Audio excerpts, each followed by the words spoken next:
Hello दोस्तों, कैसे हैं आप सभी। मैं आशा करता हूं कि सभी स्वस्थ और मस्त हों।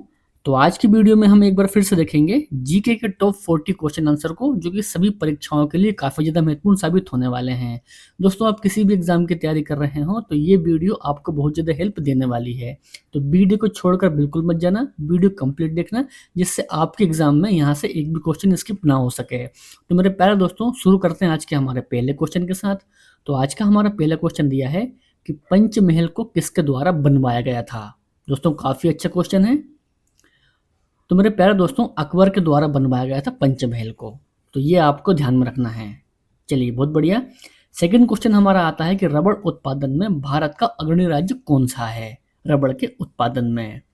देखिए, यदि आपको इस क्वेश्चन का आंसर पता है तो कमेंट करके इस क्वेश्चन का आंसर कीजिए आप सभी लोग। तो देखिए, केरल राज्य है रबड़ के उत्पादन में भारत का अग्रणी राज्य। तो ये भी आपको ध्यान रखना है। चलिए, तीसरा क्वेश्चन और बेहद ही शानदार क्वेश्चन कि सप्ताह के सातों दिन अलग अलग रंग के कपड़े पहनने वाला शासक कौन था। सप्ताह के सातों दिन। तो मेरे प्यारे दोस्तों, बे था हुमायूं, यानी कि बी राइट आंसर रहेगा तीसरे क्वेश्चन का। चलिए, आगे बढ़ते हैं। और चौथा क्वेश्चन दिया है आपको कि भारत छोड़ो आंदोलन किस वर्ष हुआ था। तो राइट आंसर रहेगा इस क्वेश्चन का 8 अगस्त 1942 में हुआ था भारत छोड़ो आंदोलन। पांचवा क्वेश्चन क्वेश्चन दिया है कि द्वीप विकास प्राधिकरण का अध्यक्ष कौन होता है। तो मेरे प्यारे दोस्तों, द्वीप विकास प्राधिकरण का अध्यक्ष होता है प्रधानमंत्री। ठीक है। चलिए, यदि आपको इसके अलावा पहले से ही किसी भी क्वेश्चन का आंसर पता होगा तो कमेंट बॉक्स में आपको हर एक उस क्वेश्चन का आंसर करना है जिसका आंसर आपको पहले से पता है। तो छठवां क्वेश्चन दिया है कि जहांगीर के बचपन का नाम क्या था। दोस्तों, जहांगीर के बचपन का नाम पूछा है। तो आपको याद रखना है कि सलीम था जहांगीर के बचपन का नाम, यानी कि ऑप्शन नंबर ए छठवें क्वेश्चन का राइट आंसर रहेगा। चलिए, सातवां क्वेश्चन और शानदार क्वेश्चन, राष्ट्रीय मानव संग्रहालय कहाँ पर स्थित है। दोस्तों, आईएमपी क्वेश्चन मार्क करेंगे, परीक्षाओं में कई बार रिपीट हुआ है। तो आपको ध्यान रखना है कि राष्ट्रीय मानव संग्रहालय है भोपाल में। भोपाल, जो कि मध्य प्रदेश की राजधानी है। तो ये भी आपको ध्यान में रखना है। आठवां क्वेश्चन दिया है कि वर्तमान में मूल कर्तव्यों की संख्या कितनी है। वर्तमान में मूल कर्तव्यों की संख्या मेरे प्यारे दोस्तों वह है 11। तो डी आठवें क्वेश्चन का राइट आंसर रहेगा। दोस्तों, यदि आपको वीडियो पसंद आता हो, मेरी मेहनत पसंद आती हो, तो मेरा आपसे अनुरोध है कि वीडियो को एक लाइक जरूर कीजिए। तो नवा क्वेश्चन दिया है कि मानव शरीर में वसा का संचयन किसमें होता है। वसा का संचय। तो आपको याद रखना है कि शरीर में वसा का संचयन होता है एडिपोज ऊतक में। तो ये भी आपको ध्यान में रखना है। हमारा 10वां क्वेश्चन, न्याय का जंजीर किसके द्वारा स्थापित किया गया था। काफी इंपोर्टेंट क्वेश्चन है, न्याय का जंजीर। तो राइट आंसर रहेगा इस क्वेश्चन का जहांगीर के द्वारा स्थापित किया गया था न्याय का जंजीर। चलिए, 11वां क्वेश्चन देख लेते हैं। क्वेश्चन दिया है कि द टाइम्स ऑफ इंडिया समाचार पत्र का प्रकाशन किस देश में होता है। देखिए, क्वेश्चन पढ़ते से ही पता पड़ रहा है हमें कि द टाइम्स ऑफ इंडिया समाचार पत्र का प्रकाशन होता है भारत में। देखिए, टाइम्स ऑफ इंडिया, इंडिया नाम आया है तो मतलब भारत में होगा। तो इसके हिसाब से बी हमारा 11वें क्वेश्चन का एकदम सही आंसर है। 12वां क्वेश्चन, वेलिंगटन ट्रॉफी का संबंध किस खेल से है। तो मेरे प्यारे दोस्तों, नौकायन से है वेलिंगटन ट्रॉफी का संबंध। तो ये भी आपको ध्यान में रखना है। चलिए, 13वां क्वेश्चन, विश्व मौसम संगठन का मुख्यालय कहाँ है। विश्व मौसम संगठन का मुख्यालय दोस्तों वह है जिनेवा, स्विट्जरलैंड में। तो बी 13वें क्वेश्चन का हमारा एकदम सही आंसर रहेगा। नेक्स्ट क्वेश्चन दिया है और शानदार क्वेश्चन कि भारत में राष्ट्रीय मानवाधिकार आयोग की स्थापना किस वर्ष हुई थी। भारत में राष्ट्रीय मानवाधिकार आयोग की स्थापना दोस्तों ये हुई थी 1993 में। ठीक है। चलिए, नेक्स्ट क्वेश्चन देख लेते हैं 15वां। स्तूप के शीर्ष भाग को क्या कहते हैं। दोस्तों, मोस्ट आईएमपी क्वेश्चन मार्क करेंगे इस क्वेश्चन को। तो आपको याद रखना है कि स्तूप के शीर्ष भाग को कहते हैं हर्मिका। दोस्तों, हर्मिका कहते हैं स्तूप के शीर्ष भाग को। तो ये भी आपको बिल्कुल ध्यान में रखना है, इसे आप नोट डाउन कर लीजिए। राष्ट्रीय उपभोक्ता दिवस कब मनाया जाता है। दोस्तों, एक होता है राष्ट्रीय उपभोक्ता दिवस और एक होता है अंतर्राष्ट्रीय उपभोक्ता दिवस। यदि आपसे एग्जाम में पूछा जाए कि अंतर्राष्ट्रीय उपभोक्ता दिवस कब मनाते हैं, दोस्तों वे मनाते हैं 15 मार्च में। लेकिन हमारे इस क्वेश्चन में पूछा है कि राष्ट्रीय उपभोक्ता दिवस, तो दोस्तों ये मनाते हैं 24 दिसंबर को। दोनों क्वेश्चन में आपको बिल्कुल भी कंफ्यूज नहीं होना है। तो इस क्वेश्चन का सही आंसर रहेगा ऑप्शन नंबर ए। तो ये भी आपको बिल्कुल ध्यान में रखना है। 17वां क्वेश्चन दिया है कि गुलाबी क्रांति का संबंध किससे है। गुलाबी क्रांति का संबंध दोस्तों वह है झींगा उत्पादन से, तो ये भी आपको ध्यान में रखना है। आगे देखते हैं 18वां क्वेश्चन, कापार्ट का मुख्यालय कहाँ स्थित है। दोस्तों कापार्ट का मुख्यालय तो ये स्थित है नई दिल्ली में। ऑप्शन नंबर ए 18वें क्वेश्चन का राइट आंसर रहेगा। चलिए 19वां क्वेश्चन दिया है, the guard of small things पुस्तक के लेखक कौन है। दोस्तों कई बार पूछा गया क्वेश्चन एग्जाम में, तो इस क्वेश्चन को बिल्कुल भी स्किप मत करना। देखिए the guard of small thing पुस्तक के लेखक है अरुंधति राय, तो सी राइट आंसर रहेगा 19वें क्वेश्चन का। नेक्स्ट है, अंतरिम राष्ट्रीय सरकार का गठन किस वर्ष किया गया। अंतरिम राष्ट्रीय सरकार का गठन दोस्तों ये किया गया था 1946 में, तो ये भी आपको ध्यान रखना है। नेक्स्ट है, आईसीआईसीआई बैंक की स्थापना किस वर्ष हुई थी।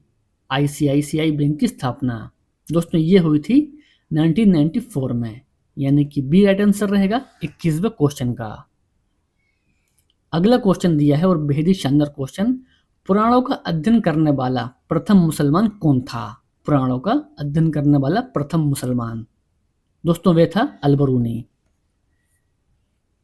23वां क्वेश्चन, कम्युनिस्ट मैनिफेस्टो को किसने लिखा है। कम्युनिस्ट मैनिफेस्टो को तो राइट आंसर रहेगा कार्ल मार्क्स ने लिखा है।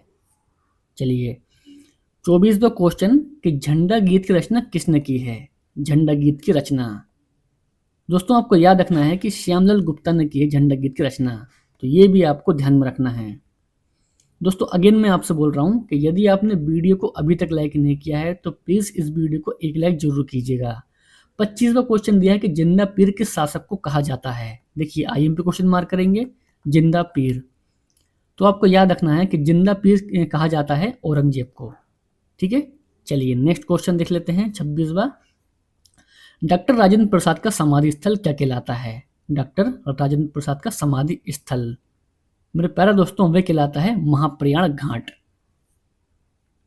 27वां क्वेश्चन कि सेंट्रल बैंक ऑफ इंडिया की स्थापना किस वर्ष हुई थी। दोस्तों आपको याद रखना है कि 1911 में हुई थी सेंट्रल बैंक ऑफ इंडिया की स्थापना। 28वां क्वेश्चन कि अर्जुन पुरस्कार का संबंध किससे है।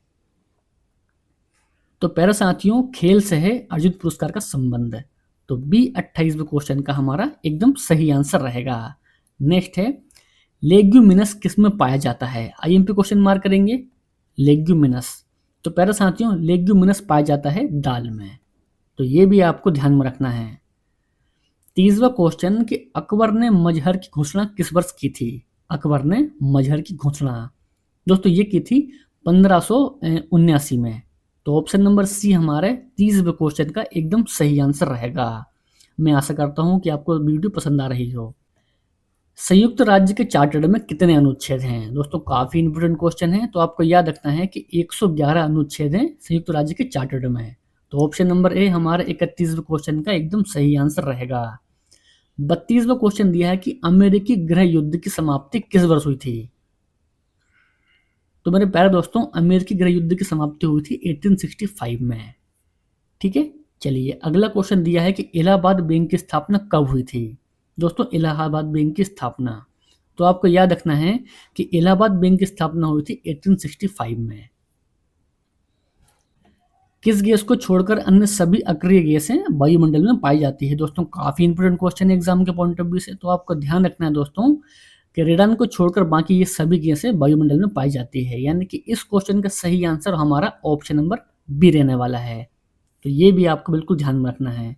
35 क्वेश्चन दिया है कि राज्यसभा धन विधेयक को अपने पास कितने दिनों तक रोक कर रख सकता है। राज्यसभा धन विधेयक को अपने पास, तो आंसर रहेगा ऑप्शन नंबर सी 14 दिन तक रोक कर रख सकता है, तो ये भी आपको ध्यान रखना है। 36वां क्वेश्चन दिया है कि प्रजातंत्र जनता का और जनता के लिए तथा जनता के द्वारा शासन, तो ये किनका कथन है। तो प्यारे साथियों ये कथन है अब्राहम लिंकन का, तो ये भी आपको ध्यान में रखना है। 37 क्वेश्चन कि 1857 नामक पुस्तक के लेखक कौन हैं। तो प्यारे साथियों 1857 नामक पुस्तक के लेखक हैं विनायक दामोदर सावरकर, तो ऑप्शन नंबर ए हमारे 37वें क्वेश्चन का एकदम सही आंसर रहेगा। 38वां क्वेश्चन दिया है कि कार्यपालिका का प्रधान कौन होता है। देखिए, यदि आपको इस क्वेश्चन का आंसर पता है तो कमेंट करके इस क्वेश्चन का आंसर कीजिए। कार्यपालिका का प्रधान दोस्तों कौन होता है? दोस्तों ये होता है राष्ट्रपति। राष्ट्रपति होता है कार्यपालिका का प्रधान। चलिए, अगला क्वेश्चन दिया है कि द्वितीय ताजमहल के रूप में किसे जाना जाता है? सेकंड ताजमहल के रूप में। तो आपको ध्यान में रखना है कि बीबी का मकबरा जाना जाता है द्वितीय ताजमहल के रूप में। ऑप्शन नंबर ए हमारे 39वें क्वेश्चन का एकदम सही आंसर रहेगा। चलिए, बहुत बढ़िया। 40वां क्वेश्चन आपकी स्क्रीन पर दिया है कि हुमायूं किस वर्ष गद्दी पर बैठा था? दोस्तों आपको याद रखना है कि 1530 में बैठा था हुमायूं गद्दी पर। ठीक है। 41वां क्वेश्चन दिया है कि डेली मेल समाचार का प्रकाशन कहां से होता है? तो प्यारे साथियों, लंदन से होता है डेली मेल समाचार का प्रकाशन। ऊंचाई बढ़ने से वायुमंडलीय दाब पर क्या प्रभाव पड़ता है? दोस्तों इस क्वेश्चन का आंसर आपको याद से कमेंट बॉक्स में देना है। आपको वीडियो पसंद आया हो तो वीडियो को लाइक और अपने दोस्तों भाई बहनों में शेयर करना है। इसके अलावा यदि आप आज पहली बार चैनल पर नए आए हो तो चैनल को जरूर सब्सक्राइब कर लीजिए ताकि आपको आगे और ऐसी वीडियो मिल सके। तो मिलते हैं हम नेक्स्ट वीडियो में। जय हिंद, वंदे मातरम।